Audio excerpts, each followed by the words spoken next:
AI STA yang Mastulia. Ini ada 3 orang yang menjadi narasumbernya, para Salsabila Putri, Judi Santuna, Saiful Makwai. Di sini sudah disebutkan, dituliskan sudah benar.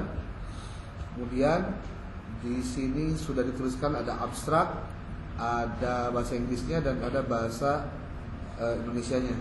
Nah, ini yang perbaikan pertama. Untuk keywords baik dalam bahasa Inggris atau bahasa Indonesia, pastikan harus alfabetis. Jadi dari A, B, C, D. Kalau ini problem conceptualization, P ya. Tapi di sini literature review, L. L dulu apa P dulu? L dulu, berarti L di depan. Tapi di sini ada K. Nah, tapi di sini ada F juga. Nah, mana berarti yang pertama? Berarti maksimalnya 5, kemudian minimalnya 3 untuk kata kuncinya. Kalau untuk abstrak bahasa Indonesia juga sama, 3 minimal, 5 maksimal. Nah, untuk 5 buah itu juga sama, hitungannya harus alfabetis sesuai dengan bahasanya. Kalau bahasa Inggris ya sesuai dengan bahasa Inggris, kalau bahasa Indonesia sesuaikan dengan bahasa Indonesia. Saya tidak dulu komen yang lain-lain. Komen yang pertama dulu nih. Di latar belakang ini mohon harus dilengkapi dengan referensi. Ingat ya, referensi untuk artikel kalian itu minimal 30 buah artikel. 30 itu sebaiknya 30-30-nya artikel jurnal. Kalau 30 artikel jurnal sudah terpenuhi, kamu boleh nambah untuk buku itu maksimal di 8 buah. Jadi boleh nggak kan saya menjadikan buku sebagai referensi di artikel saya? Boleh. Tapi maksimalnya 8 buah. Terus yang 30 buahnya itu harus dari artikel jurnal. Nah, bagaimana caranya agar kita dapat kita bisa mendapatkan referensi yang dari artikel jurnal? Nah, kata kuncinya yang harus kamu tahu yaitu contoh judul besar kamu kan konseptualisasi masalah penelitian. Berarti kamu sudah menyebutkan ada beberapa kata kunci di sini. Ada problem conceptualization, literature review, research efficiency, knowledge gaps, focus research. Contohnya gitu. Nah, ini dalam bahasa Inggrisnya. Tapi kalau dalam bahasa Indonesianya kamu ini nih. Nah, kalau misalkan ingin kamu mencari referensi dalam bahasa Indonesia, kamu klik konseptualisasi masalah. Ini sebetulnya masih kurang nih, harusnya penelitiannya ditambah. Jangan hanya konseptualisasi masalah saja. Kemudian masuk ke sini, ke Google Scholar. Masuk ke Google Scholar, lalu nanti masukkan kata kuncinya.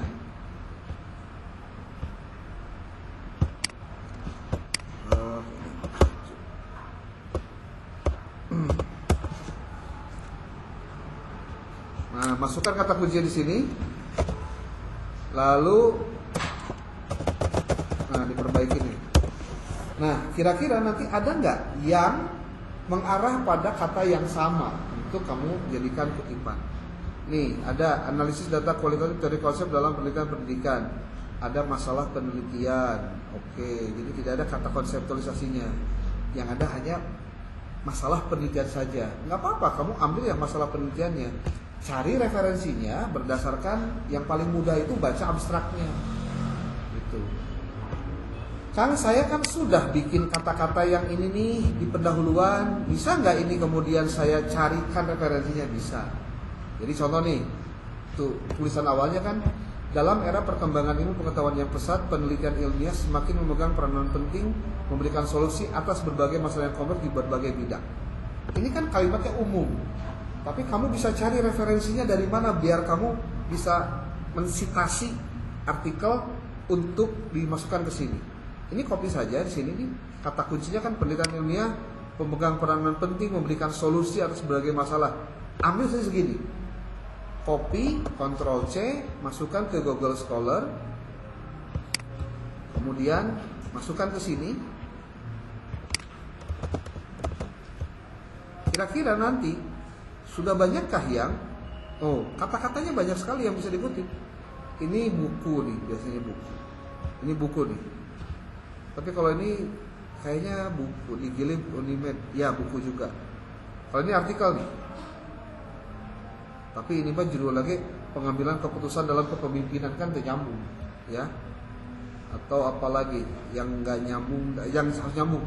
Nah, enaknya kamu cari di mana? Nih, ada namanya tipset.io. Ini iya nya? Serius ya? Masa kayak gini sih? Coba ditutupin aja. Hah? Tiba heula Kang ngajar di tahun 2015. Iya masalah wae eta. Enak ieu geus halus. Iya masalah. Di gedung baru kan bagus. Coba kemana di gedung anyar itulah. Nanti masuk ke tipset.io. Compare Insight namanya. Ini juga ini ada videonya, jadi kamu nanti bisa lihat video hari ini ya. Nih, tipset.io, tipeset.io. Nah, kalimat yang tadi dituliskan, kamu bisa lihat ada referensi-referensi yang kamu bisa kutip. Tuh. Scientific research enhances understanding of complex problem solving by emphasizing knowledge acquisition, model building, dynamic decision making, crucial interesting, bla bla bla. Ini bisa dijadikan sebagai referensi. Tinggal kutip saja. Nih, tapi sekali lagi kamu harus mencari apanya? Sumbernya yang jelas. Ini teh jurnalnya dari mana sih? Klik kanan saja ini. Atau kalau tidak klik kanan, ini PDF-nya bisa download ya. Kalau ada PDF-nya ini nih, masih itu kelas tuh. Itu ari-ari atuh. Kayak malah mun dia deui mawa naon ya? Samping naon lah. Samping kebat itu kan tutupan. Kenapa sih enggak pernah apa ya? Gak pernah puas gitu kalau ngajar tuh ada aja kurangnya. Kelihatan nggak belakang?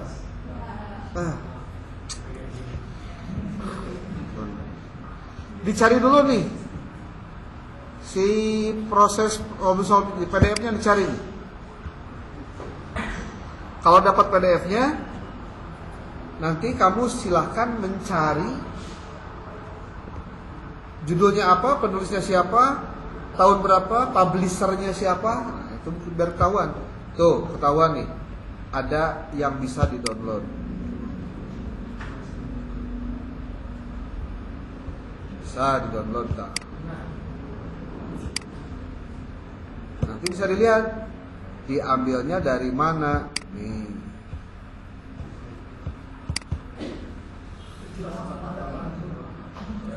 The process of solving complex bla bla bla bla bla. Nah, tuh, ini bisa diambil nih. Ini judulnya, ini penulisnya, kemudian ini nama jurnalnya, ini tahun 2012. Gak apa-apa, masukin aja, gitu. Nah, ini baru dari artikel, belum dari buku. Buku lebih banyak lagi karena kamu kan pernah dikasih yang 26 buah buku TEA, masih ingat tuh? Sudah di-download belum? Kalau tidak di-download ya rugi sendiri. Nih, bukunya itu contoh nih ya. Kita ambil di sini. Di mata kuliah metode penelitian pendidikan. Nih ada bukunya, buku Medlit. Contohnya yang Sally Schumacher, Research and Education, Evidence Based. Yang ini nih, buku yang ini nih. Buku yang ini nih, ya. Ada kan bukunya? Ada. Kamu tinggal Ctrl F, tuliskan kata kuncinya. Contoh, research problem. Masalah penelitian, research problem. Tuh, malah ada babnya khusus research problems, questions, hipotesis di halaman 55. Lihat, ada 140, 150, 158, terus cari. Ada 150-an kata research problems yang ditulis di buku ini. Berarti petunjuk buat kamu melakukan citasi motif maksudnya itu tinggi apa rendah? Tinggi banget. Nih, contoh diklik ya research problems, diklik tuh. Masuk ke sini tuh. Ada lagi research problems. Ini fase untuk mendapatkan research problem. Ini juga sama. Nah, ini. Bagaimana melakukan penelitian itu ada yang disebut dengan complexity of research problems. Begitu kompleksnya yang namanya masalah penelitian. Nih. Nah, di halaman 55 di bukunya Sally Schumacher, dia menyebut khusus temanya adalah tentang research problems, questions, and hypothesis. Coba kalian lihat ini. Dia berikan sebuah gambar sederhana, tapi ini bisa jadi citasi.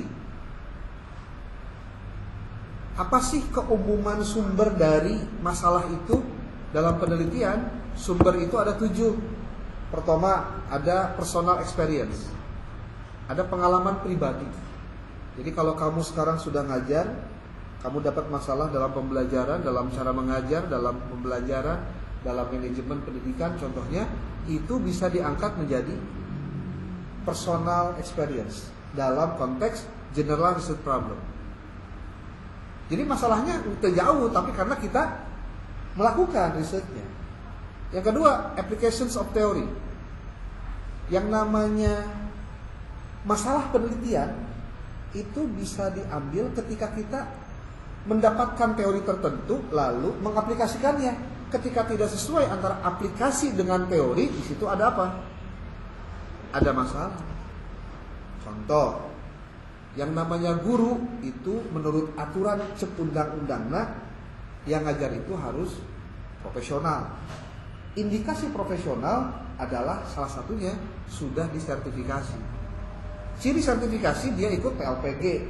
Kalau sekarang namanya PPG selama 3 bulan. Full sekali itu waktunya. Malah ada yang tidak lulus segala. Udah beres 3 bulan ikut, nggak lulus ketika tes. Kemudian ketika sudah selesai di uji kompetensi, lalu nanti dia kalau lulus mendapatkan sertifikat. Sertifikat apa? Sertifikat sebagai guru profesional. Nah sekarang ternyata di sekolah-sekolah, contoh sekolah SMP atau SMA atau SD, terutama SD, guru PAI itu hampir rata-rata minim karena banyaknya guru yang sudah pensiun karena usianya sudah sepuh, pensiun. Berarti yang ngajar PAI rata-rata itu adalah orang yang belum sertifikasi, yang direkrut untuk memenuhi kewajiban yang ngajar PAI harus dari lulusan PAI. Berarti dia belum profesional dong. Sementara kuota untuk bisa disertifikasi itu nggak mudah. Minimal harus 2 tahun sudah jadi guru, sudah punya NUPTK. Baru dari situ bisa diajukan untuk sertifikasi. Nah berarti selama ini di sekolah-sekolah banyak sekolah yang tidak diajar atau tidak, yang mengajarnya itu guru-gurunya tidak apa? Tidak profesional secara regulasi. Ingat, aturan kadek. Seperti hanya dosen. Disebut dosen itu kalau dia punya 2. Salah satunya, kalau nggak NIDEN, NIDK. Kalau dia punya NIDEN itu singkatan dari nomor induk dosen nasional. Kalau NIDK, nomor induk dosen khusus. Salah satu punya itu berarti dia bisa jadi dosen. Faktanya tidak sedikit yang tidak punya NIDEN, tidak punya NIDK, tapi ngajar. Lamun dina praktek mah, praktek dokter itu disebutnya malpraktek. Karena bukan dosen. Dosen itu harus apa? Harus yang berandikan. Kalau misalkan ada loh Kang, orang tidak punya NDN, tidak punya pendidikan tapi pinter. Iya, itu artinya secara regulasi tidak memenuhi. Ingat ya, secara regulasi. Nah, kalau kasusnya ternyata di lembaga pendidikan tersebut banyak guru-guru yang tidak profesional, berarti secara teori dia tidak teruji loh menjadi guru profesional. Bermasalah nggak kira-kira? Bermasalah. Itu contoh application of theory. Contoh. Atau sekarang banyak lah. Related literatur yang berhubungan. Berarti kudu maca naon? Artikel jurnal, buku-buku. Nah, yang akan pengen tambahkan nih buat kelompok 1 adalah tolong tambahkan bagaimana cara mendapatkan masalah penelitian dengan menggunakan teknologi. Itu belum. Ada apa Kang sebejaan? Ada AI, ada YouTube, ada Research Revit, ada apa lagi? Open Knowledge Maps, ada juga Cost Viewer. Nanti dari Cost Viewer menggunakan Publish or Perish. Lamun mahasiswa ke sakset ya nggak bakalan bisa mengikuti perkembangannya seperti itu. Pernah dicoba kan? Dina wajah-wajahnya mah ketinggalannya wancang. Matakan pinter nage, telat. Karena naon? Antara informasi yang disampaikan dengan eksekusi untuk latihannya telat. Coba. Mungkin suatu saat, bukan minggu depan ya, minggu depan kelompok 2 ya.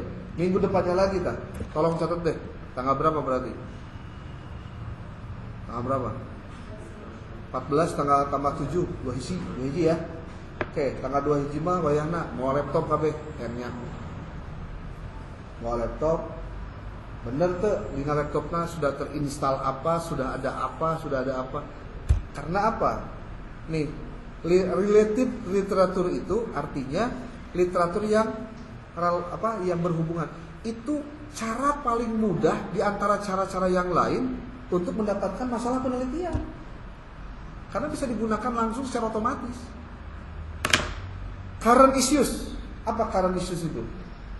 Current issues itu artinya isu-isu kekinian. Isu-isu kekinian itu isu-isu sekarang. Itu bisa jadi masalah yang sekarang bisa dikaji. Nih. Current issues itu kasus seperti contoh hari ini rame kekerasan di pesantren itu ada di Facebook, di IG sama di TikTok tuh gila sekarang. Ada anak pakai kopea, pakai baju putih, nyekopol lah gitu. Ya yakin itu budak santri itu. Itu lagi dipertontonkan tangannya seperti ini kan terus di cepat. Sorry ya kalau dulu waktu akan kuliah, waktu dulu pesantren, dulu sekolah agama di dunia dikitukan ke guru ya nggak masalah. Karena guru lagi tidak ada masalah, orang kerja tidak ada masalah, siswa juga tidak ada masalah. Kalau sekarang bisa masalah. Saya termasuk orang yang kalau pengen bisa, saking kesalna, itu kudu mau paham panengeul aslinya. Nanti kalau kebetulan bertemu dengan murid-murid saya dulu ketika di aliyah atau di SD, pasti nyaho, kumaha saya aja. Mus ngeceprotnya bener-bener. Malah I lebih ekstrim, terus sampai dikiekeun masuk tara nyeri, dibalikan tah. Tulangna nu kieu beuna. Bletok. Nyeri. Tapi waktu itu enggak ada komplain. Kenapa? Karena memang suasananya berbeda dengan sekarang. Kalau sekarang, bisa di video, bisa direkam, bisa diviralkan, bisa dikasuskan, bisa dipidanakan. Itu baru satu kasus ya, yang sekarang lagi ramai di dunia pendidikan, terutama di pesantren. Adalah yang lebih ekstrim. Beberapa kasus pencabulan ustadz dan kiai kepada santrinya itu mulai marak lagi sekarang. Nggak tahu ini tuh apakah memang ada yang setting atau ada yang mengkondisikan sehingga supaya apa ya? Supaya pesantren itu memiliki nilai rendah, atau bahkan mungkin dia tuh kan tong sekolah di pesantren bisik gitu. Jadi disingsirannya gitu tuh. Dan itu tidak bisa kalau tidak di counter ya, di counter itu artinya dilawan oleh mereka yang hari ini ngerti medsos dan orang-orang pesantren. Itu harus dijawab itu. Harus ada apa? Jawaban dari mereka yang sedang pesantren bahwa kalaupun itu terjadi, itu adalah bagian dari kasus yang dilakukan oleh oknum. Bukan semua pesantren digeneralisasi semuanya pasti begitu, akan ngeri. Bisa-bisa kita jelema mulai di pesantren gara-gara naon? Sian. Oke, ada lagi practical situations. Situasi praktis itu bisa jadi sumber apa? Research problem. Jadi kalau pertanyaannya bagaimana caranya kita mendapatkan research problem dan lain-lain, lihat sumbernya gitu maksudnya. Dan ibu kuna mesti dibagikan, kuduna itu bisa dikunon tak? Bisa dikutip. Ya. Nih, ini source-nya. Ada lagi nih significance kriteria. Milih masalah penelitian, ente milih-milih sembarangan milih. Kudu nu kira-kira aya manfaatna, anu punya keberartian. Naon wae tah? Satu, provide knowledge. Artinya apa? Menyediakan pengetahuan. Maksudnya hasil dari masalah ini kalau dikaji bisa jadi pengetahuan baru gitu loh. Ada lagi tes teoris. Bisa jadi masalah penelitian itu signifikansinya adalah untuk mengetes atau menguji teori. Saya pengen tahu nih, apakah ketika mahasiswa diberikan pemahaman tentang literasi digital, maka dia akan secara sehat menggunakan literasi digital. Nah, kan itu diujikan teorinya. Atau increase generalizability, meningkatkan generalisasi, meningkatkan kemampuan yang sifatnya umum. Ini significance kriteria. Ada lagi extend understanding, untuk memperluas pemahaman. Jadi jangan sampai keliru kalau rumusan masalah atau masalah penelitian itu tidak ada dampak apapun, ya percuma. Kemudian ada advanced metodologi. Advanced metodologi itu metodologi tingkat lanjut. Maksudnya belajarlah tentang masalah penelitian dengan harapan kamu bisa menggunakan metode penelitian dalam tahapan yang lebih tinggi. Ya mungkin dulu ketika SD, SMP, SMA pernahlah riset kecil gitu. Guru pernah ngasih tugas ini, tugas itu. Kalau sudah kuliah S1, ya berarti kan tahapannya lain. Kudu bisa dong metodologi penelitian, carana kumaha. Makanya langkah yang diambil untuk generalisation problemnya harus mengacu pada signifikansi, salah satunya advanced metodologi. Maksudnya kamu belajar S1 penelitian, pakai metode penelitian, berarti kan secara tidak langsung ada kemanfaatan. Kamu belajar metodologi bagaimana cara mendapatkan hasil metode dengan benar. Yang keenam, kriteria dari signifikansi dari research problem itu adalah evaluate practice or policy. Mengevaluasi praktek dan atau kebijakan. Contoh, apakah kebijakan tentang pembelajaran secara online itu masih bisa diberlakukan pada masa kondisi setelah tidak COVID? Kalau iya, dalam kondisi apa? Dan bagaimana memaksimalkan pembelajaran online itu? Itu kan mengevaluasi praktek. Walaupun pada hakikatnya kalau sekarang penggunaan media online dengan Zoom contohnya atau dengan pembelajaran daring itu digunakan ketika pada kondisi-kondisi tertentu. Tidak lagi menjadi sesuatu yang harus dilakukan. Tapi beberapa kampus ada yang sistemnya 100% daring. Jadi tidak ada perkuliahan tatap muka. Tapi syaratnya dia harus mengikuti dari awal sampai akhir tanpa melakukan apapun kecuali belajar. Jadi belum pangan atau bila mobil gitu atau na motor gitu asal ngadengekeun we emang radio butut pun lain. Ya. Tuh. Ini baru bicara tentang dua hal dari general research problem. Nah, ketika tadi penjelasan terkait dengan ada quantitative problem formulations, ada qualitative problem formulations, dan mixed method problem formulations, mungkin ini akan lebih diperdalam di materi tentang memilih masalah penelitian. Memilih pendekatan dalam melakukan penelitian. Kelompok berapa itu? 2 ya? 3. Kelompok 3. Untuk menunjukkan mana kuantitatif, mana kualitatif, dan mana mixed method. Sementara kalau berbicara tentang research problem, pertama harus pahami dulu apa definisinya. Yang kedua, bagaimana sumbernya apa saja. Kemudian bagaimana cara mendapatkannya. Lalu bagaimana menindaklanjuti research problem itu sehingga lebih diperdalam lagi.